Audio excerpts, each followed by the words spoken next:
What if I told you that everything you thought you knew about Elvis Presley's final wishes was wrong? That behind the polished image of the king of rock and roll, a hidden document lay buried for decades, sealed away, waiting to rise from the shadows and rewrite history. In March 2024, workers tearing down the walls of an aging Memphis law office stumbled on something extraordinary. At first, it looked like just another old safe, but inside they uncovered papers that would challenge the Presley legacy itself. A secret will, handwritten in 1976, that carried Elvis's unmistakable signature. This wasn't just a simple draft or forgotten note. It was a roadmap, a glimpse into the mind of a man who saw betrayal closing in, who feared even the people closest to him. And what he wrote about his fortune, his family, and especially about Priscilla Presley, is enough to leave even lifelong fans stunned. Because if this will is real, then everything, the inheritance battles, the control of Graceland, even Lisa Marie's troubled fate, was built on a lie. So buckle up, because what we're about to uncover isn't just a story about music history. It's a revelation that changes everything.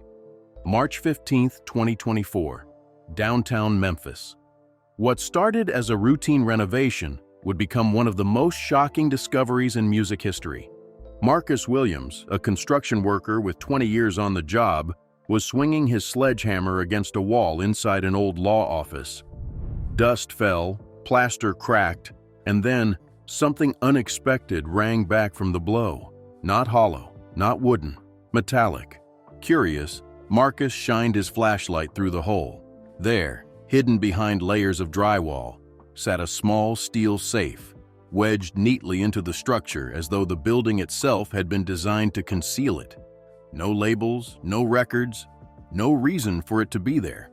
The law office dated back to the 1920s, but the safe? Experts quickly identified it as a high-end model from the mid-1970s. That raised eyebrows immediately. Who had gone to such lengths to hide something here, and why had it been forgotten for nearly 50 years? When locksmiths cracked the safe open, the mystery deepened. Inside lay stacks of legal documents, perfectly preserved. But one file stopped everyone cold: a last will and testament, signed Elvis Aaron Presley. The room went silent. The workers who had stumbled onto it could barely comprehend what they were holding. If this paper was real, it meant the world had been told only half the story about Elvis's final intentions. And as the weight of that discovery spread, so did one chilling question: who hid this will, and who had the most to lose if it ever came to light? The discovery of a will with Elvis Presley's name on it was enough to send shockwaves through Memphis. But in a world full of fakes, forgeries, and fan-made legends, the first question was obvious. Was it real?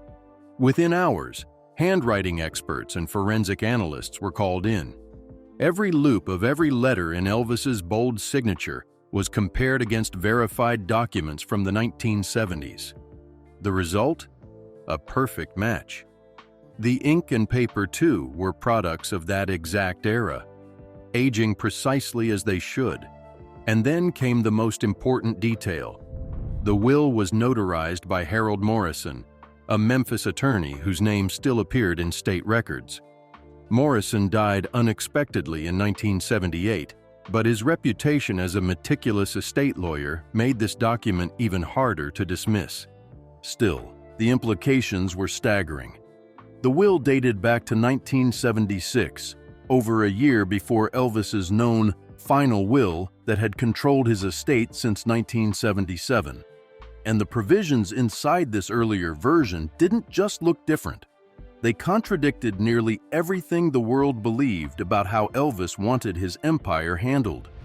For the Presley estate, for Priscilla, and for the millions who had built careers and fortunes on the official story, the existence of this will was more than inconvenient. It was dangerous. Because if this document was authentic, and all the early signs said it was, then Elvis Presley hadn't simply left behind a legacy. He had left behind a warning. By 1976, Elvis Presley was still dazzling audiences on stage, but behind the glittering jumpsuits and screaming crowds, a very different man existed. Friends described him as restless, even suspicious. He wasn't just worried about his health or the toll of constant touring. He was worried about the people closest to him. The secret will revealed that this wasn't paranoia born from exhaustion or pills, as some have suggested. It was calculated. Elvis had begun to suspect that his financial empire was being twisted behind his back. Reports didn't add up, checks went missing, and business deals were being made in his name without his approval. To regain control, Elvis quietly turned to Harold Morrison, a discreet Memphis attorney known for his loyalty and silence. Unlike his high-profile lawyers and Colonel Tom Parker, Morrison met Elvis only at night, far from Graceland, with no entourage present. It was here that Elvis spoke not as an entertainer, but as a man desperate to protect his daughter, his dignity, and his legacy. The will Morrison helped him draft was raw, unfiltered Elvis. No advisors, no managers, just his voice, in ink. He expressed doubts about Priscilla's growing influence, even after their divorce. He worried she might find ways to keep a grip on his empire under the guise of protecting Lisa Marie. And above all, Elvis feared exploitation, the kind that had already swallowed so many artists before him. His hidden will was his lifeline, a safeguard meant to outlast betrayal.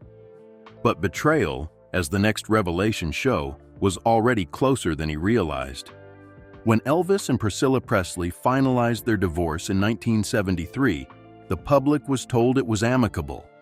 Two people who had simply grown apart, parting with smiles for the cameras and carefully crafted statements for the press. But the secret will, along with Morrison's private notes, painted a very different picture. Elvis agreed to what looked like a modest settlement by celebrity standards: cash, partial alimony, and a small stake in his publishing companies. At the time, many thought it fair, but the will suggests Elvis came to believe that deal was just the opening move in a much bigger strategy. Within months, Priscilla was showing up in places that made Elvis uneasy. She wasn't just visiting for Lisa Marie's sake. She was attending meetings with lawyers, accountants, and even maintaining steady contact with Colonel Tom Parker. She held no official title, but somehow she began moving like an insider, building influence without ever making it public. Phone records reviewed decades later added more fuel. In the months leading to Elvis's death, there were dozens of calls between Priscilla and figures tied directly to his business affairs. Some of those calls even linked back to Harold Morrison's office, the very lawyer who helped Elvis create his secret will. And then came Morrison's sudden death in 1978, at only 42 years old, officially ruled a heart attack despite his clean bill of health. The timing was too perfect, the connections too close. For Elvis, the image of a supportive ex-wife may have been convincing to the world, but in his private writings, he described Priscilla as someone who had quietly outmaneuvered him, an ally turned strategist, determined to shape his empire long after he was gone. The most striking thing about Elvis Presley's secret will wasn't just who he wanted to keep out of power, it was who he wanted to take care of. Unlike the 1977 will, which concentrated wealth and authority in the hands of a few, this hidden document spread Elvis's fortune across a wide circle of people who had stood by him through the highs and the lows. His musicians, bodyguards, household staff, the very people who kept his life moving behind the scenes, were all written into the plan. Red West and Sonny West, his longtime bodyguards, were promised lifetime payments. James Burton, Ronnie Tutt, and other members of his band weren't left as replaceable employees. They were given recognition as family. Even Mary Jenkins, his cook, and Pauline Nicholson, Lisa Marie's nanny, were included, with sums earmarked for their own children's futures. Elvis didn't just want to reward loyalty. He wanted to make sure those who had given him their lives had lasting security for their families too. And Elvis thought even bigger. He earmarked millions to launch a foundation for struggling artists, a safety net for musicians who, like him in his early days, knew what it was like to fight for a chance. This wasn't just money, it was legacy. Perhaps most telling was his vision for Lisa Marie. He wanted her inheritance protected until she was older, with funds for counseling, education, and life guidance, foresight born from his own battles with fame. He even restricted how his music catalog could be used, banning political ads and cheap commercial jingles. This wasn't the voice of a reckless superstar. It was the careful hand of a father and a man determined to leave dignity behind. But what happened next proved just how dangerous those intentions were to the people around him. The existence of a secret will would have been enough to cause chaos on its own. But what happened to Harold Morrison, the man who helped Elvis draft it, turned chaos into conspiracy. In February 1978, just 6 months after Elvis's death, Morrison was found slumped over his desk. The official cause was sudden cardiac arrest. On paper, it looked simple, but those who knew him were baffled. He was only 42, recently cleared in a full medical exam, and had been expanding his practice with new clients. He was in the prime of his career, not a man waiting for the end. What followed raised even more questions. Within days, strangers arrived at his office claiming to represent his family. They didn't just collect personal belongings. They swept entire file cabinets, storage boxes, even locked drawers. Morrison's secretary later admitted she had never seen them before. To her, it felt less like grieving relatives and more like a coordinated cleanup. Phone records uncovered decades later painted a darker picture. In the weeks leading up to his death, Morrison received repeated calls from numbers tied directly to Elvis's business lawyers. Even more unsettling were several calls traced back to a line registered to Priscilla Presley herself. Morrison's personal notes, hidden away in a sealed folder, revealed that he felt watched in his final weeks. He wrote about office break-ins, late-night threats, and a mounting fear that he was holding something too dangerous. His last scheduled appointment, set for the day after he died, was cryptically labeled EP Estate Matter. The timing was damning. The man who could have confirmed Elvis's hidden intentions was silenced before he ever had the chance. And with Morrison gone, the cover-up machine rolled forward, burying the king's true wishes deeper than anyone imagined. At the heart of Elvis Presley's secret will was one name above all others: Lisa Marie. She was the daughter he adored, the child he wanted shielded from the crushing weight of fame, money, and manipulation. And in his hidden plan, Elvis outlined a path designed to protect her from exactly what ended up consuming her life.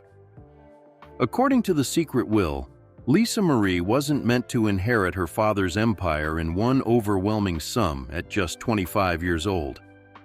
Instead, Elvis structured a gradual system. At 18, she would receive a generous allowance for education and living expenses.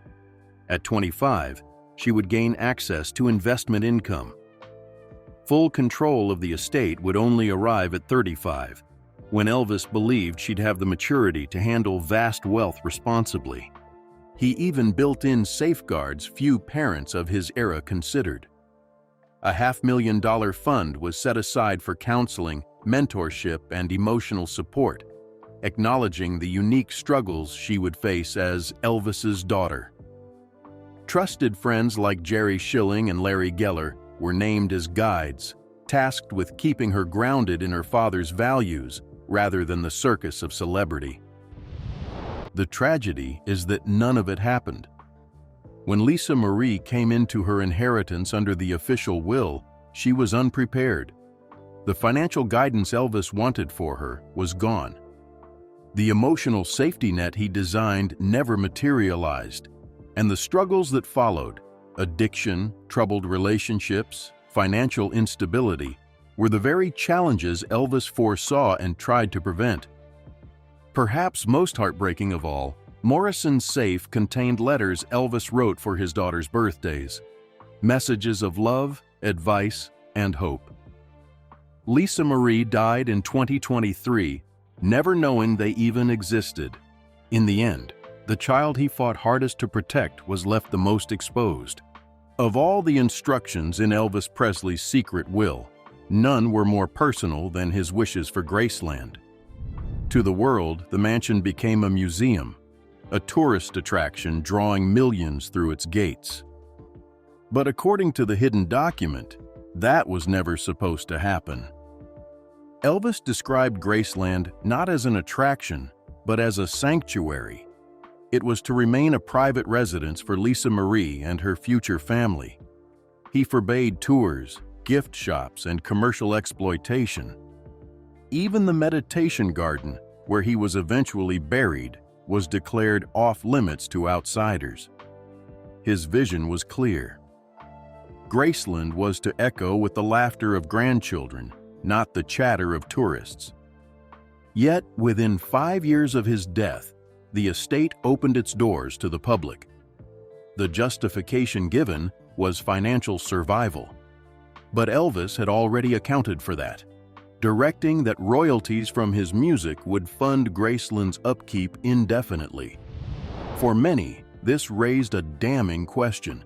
Was Graceland opened out of necessity or out of ambition? Fast forward to 2024, when the secret will was authenticated. Estate lawyers and judges faced an unprecedented dilemma. If the document was legitimate, and modern forensics confirmed that it was, then decades of decisions were suddenly in question. Licensing deals, merchandise, museum tours, even the billions generated worldwide from Elvis Inc., all rested on a foundation that contradicted his true wishes. For Priscilla, who had overseen much of that transformation, the revelations carried dangerous implications. What she framed as preserving Elvis's legacy could now be reinterpreted as defying him outright. The legal storm that followed wasn't just about money.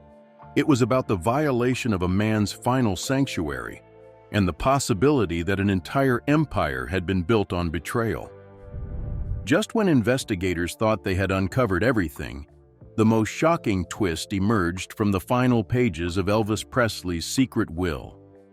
It was something he himself called the Resurrection Clause. Buried in dense legal language was a trap, a safeguard Elvis designed to activate only if his true will was hidden and discovered decades later.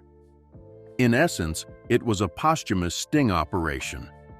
If the will ever surfaced after a long period of silence, Elvis ordered that anyone who had benefited from suppressing it must forfeit everything, plus pay triple damages. It was a masterstroke of foresight.